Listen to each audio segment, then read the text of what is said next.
হেলাল, তারপরে ইনায়েত, এই ধরনের যে নামগুলো দেখেন, তো এরা কখন ছিল? সেই 74, 75, 76 সাল থেকে, স্বাধীনের পরে। তো আমরা যখন খেলাধুলা করেছি, আমরা যে এখানে যে ট্রেনিং করেছি মাসের পর মাস, 6 মাস 9 মাস আমরা ট্রেনিং করতাম, অ্যাথলেটিক ফেডারেশন আয়োজন করতো। তারপরে যে স্কুল লেভেলের যে স্পোর্টস গুলো বা কলেজ লেভেলের যে স্পোর্টস, হ্যাঁ, তো এই স্পোর্টস গুলো তো এখন এইভাবে হচ্ছে না। তো এই না হওয়ার কারণে কিন্তু তৃণমূল পর্যায় থেকে খেলোয়াড় উঠে আসছে না। উদ্যোগ নিতে হবে তো তাদেরকে, যাদের দায়িত্ব দেওয়া হচ্ছে। না, শুধুমাত্র কি ফেডারেশনকে কি আমরা দোষ দিব, নাকি আমাদেরও কিছু করার আছে সেখানে? আমাদের করা হচ্ছে যেমন স্কুল লেভেল থেকে তো মেন উঠে আসবে, কারণ তৃণমূল পর্যায় থেকে যদি উঠে না আসে, হঠাৎ করে তো খেলাধুলা কেউ সাইন করতে পারে না, তাই না? তো সেখান থেকে সে ব্যবস্থা করতে হবে। তো তার মানে স্কুলগুলোকেও তো উদ্যোগ স্কুলগুলোতে উদ্যোগ নিতে হবে। জি। তারপরে কিছু একটা সময় আমরা দেখতাম কিছু ক্রীড়া সংগঠকরা খেলাধুলার সব বিভিন্ন সংগঠন চালাতেন, তারা খুঁজে খুঁজে নিয়ে আসতেন, বিভিন্ন ট্যালেন্ট হান্টের ব্যবস্থা রাখতেন। এখন বোধহয় সংগঠকরাও আগ্রহ না, আগ্রহ হারায় ফেলেছে। তো এর পেছনে কি কারণ বলে আপনি মনে করেন? তারা তো সেরকম কোনো সুযোগ সুবিধা পাচ্ছে না, এরকম হতে পারে। তারা সেরকম সুযোগ সুবিধা পাচ্ছে না, তাদের সুযোগ দেওয়া হচ্ছে না, যার জন্য তারা ডিসকারেজ হয়ে যাচ্ছে। আমরা আসলে ডিটেল আপনার কাছ থেকে জানতে চাচ্ছিলাম। ঠিক আছে, এরকম থাকে না যে সেই সময়টাতে আপনি যেটা কথা বলছিলেন যে 75 বা 76 এর সময়টাতে ফুটবলের জয় জয়কার ছিল, এবং থাকে নিজের মনে একটা ইচ্ছা থাকে খুব স্বাভাবিকভাবে যে ফুটবলার হলে সারা দেশ আমাকে চিনবে। অ্যাকচুয়ালি অ্যাথলেটকে কিন্তু সারা দেশ ওইভাবে চিনে না। সেই জায়গাটা থেকে আপনার কখনো কোনো আক্ষেপ কি ছিল যে একজন ফুটবলার কেন হলাম না, বা এই জায়গায় আসার চাইতে বরং একজন ক্রিকেটার? আক্ষেপ হয় নাই, কারণ আমি যখন অ্যাথলেটিক্সে চলে গেলাম, তো তখন ফুটবলে তো ধরেন কিছুটা কিন্তু খেলা, মানে ধরেন একটু টেকনিক্যাল খেলা, ওটাও টেকনিক্যাল খেলা, কিন্তু অনেক সময় দেখা যায় শরীর অসুস্থ হয়ে পড়তে পারে, পা ব্যথা পেতে পারি, তো ইনজোর্ড হয়ে যেতে পারি। তো এই কারণে অ্যাথলেটিক্স হচ্ছে সিম্পল খেলা, ইন্ডিভিজুয়াল গেম, কারোর সাথে কারোর কোনো সংঘর্ষ নাই, ঠিক আছে? তো আর যেহেতু অ্যাথলেটিক্সে আমি মোটামুটি আমি উৎসাহিত হয়ে গেলাম যে আমি অ্যাথলেটিক্সে আমি করব, ওই কারণে আমি আর অন্যদিকে আর আমি খেয়াল করি না, বা ফুটবলের দিকে আমার ঝোঁক হয় না। লং জাম্প কিংবা ট্রিপল জাম্পের মতো খেলায় কি ইনজুরির সম্ভাবনা একদমই নেই? আছে, কিন্তু রিয়ার আর কি। মাসল যদি ফুল হলে তো সেক্ষেত্রে অনুশীলন ঠিক মতো করলে অসুবিধা হয় না। হ্যাঁ, ইনজুরি হয়েছে। জি, আমি ন্যাশনালে আমি পার্টিসিপেটই করতে পারিনি 1977-এ।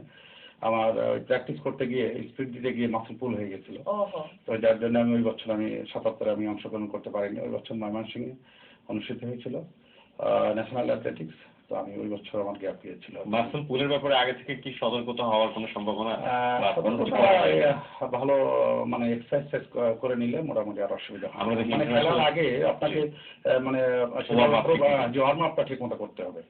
জি, আমরা ইন্টারন্যাশনাল দেখেছি যে বাংলাদেশি অ্যাথলেট যারা আছেন তারা অনেক সময় এরকম হঠাৎ করে দুধ থেকে দেখি বসে পড়লো মাসল পুল, এবং এটা বোধহয় খুব বড় ধরনের ইনজুরি না? মাসল পুল হলে অনেক সময় বড় ধরনের ইনজুরি হয়ে যায়, এবং অনেক দিন সময় লাগে, যদি হয় যে রিকভার করতে সময় লাগে, যদি পেশি টেশি ছিঁড়ে যায় সেক্ষেত্রে সময় লাগে। সেটা যদি স্পিডের পরে হয়, হ্যাঁ, বেশি স্পিডের পর যদি লেগে যায় সেক্ষেত্রে দীর্ঘদিন আপনাকে ভুগতে হয়।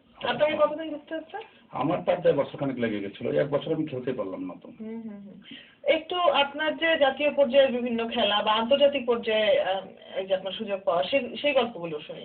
আপনি বলছিলেন যে আস্তে আস্তে বিভিন্ন পর্যায়ে। আমি প্রথম বলি যে 1980-তে আমি ন্যাশনালে আমি 3rd হয়েছিলাম অ্যাথলেটিক্সে। তো 3rd হওয়ার পরে আমাদেরকে তুরস্কে তখন ফার্স্ট ইসলামিক গেমস হবে, প্রথম ইসলামিক গেমস, তো আমাকে ক্যাম্পে ডাকা হয়েছিল।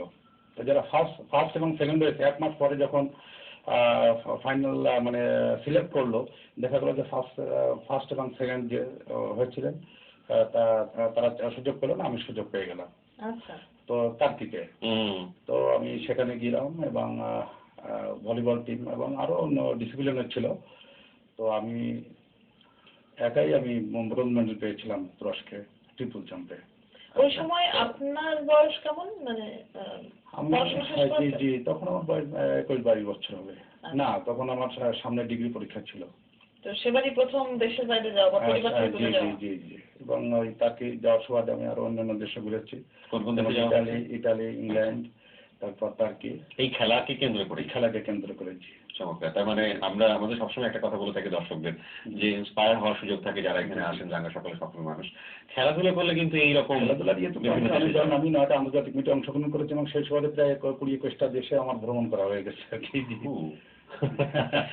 আমি যেমন রাশিয়ায় গেছি, তারপর সেউল। এই যে আপনি বিভিন্ন দেশে গেছেন, আপনার নিশ্চয়ই মজার এক্সপিরিয়েন্স আছে, একটু শুনি আমরা কোন দেশটাকে ভালো লাগলো, কি কারণে ভালো লাগলো। তো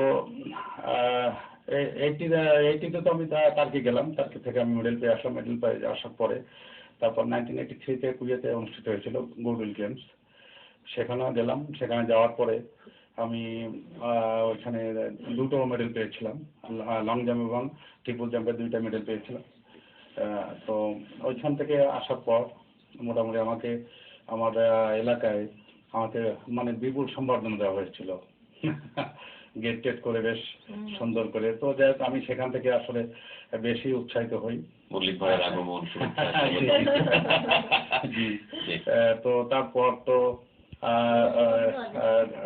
ঢাকাতে যে স্পোর্টস অনুষ্ঠিত হলো, জাতীয় ক্রীড়া প্রতিযোগিতা, আমি তার আগেই বলেছিলাম যে 83-এর আগে কিন্তু আমি কোনো মেডেল পাইনি। মেডেল পেয়েছি মানে গোল্ড মেডেল পাইনি বাংলাদেশে লং জাম্প ট্রিপল জাম্পে, কিন্তু ওই আন্তর্জাতিক মিটে আমি ভালো করলাম। ভালো করার পরে এখানে এসে তারপরে আমি ধারাবাহিকভাবে আমি সেই 87 পর্যন্ত গোল্ড মেডেল পেলাম।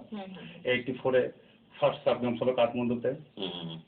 তো সেখানেও আমাদের প্রায় কন্টিনজেন্ট প্রায় মানে বড় ধরনের ছিল, মানে 200-র মতো অ্যাথলেট। আমরা অ্যাথলেট ঠিক না, মানে আমরা বিভিন্ন ডিসিপ্লিনে আমরা অংশগ্রহণ করলাম, যেমন ফুটবল, সুইমিং, অ্যাথলেটিক্স, বক্সিং এরকম দিয়ে।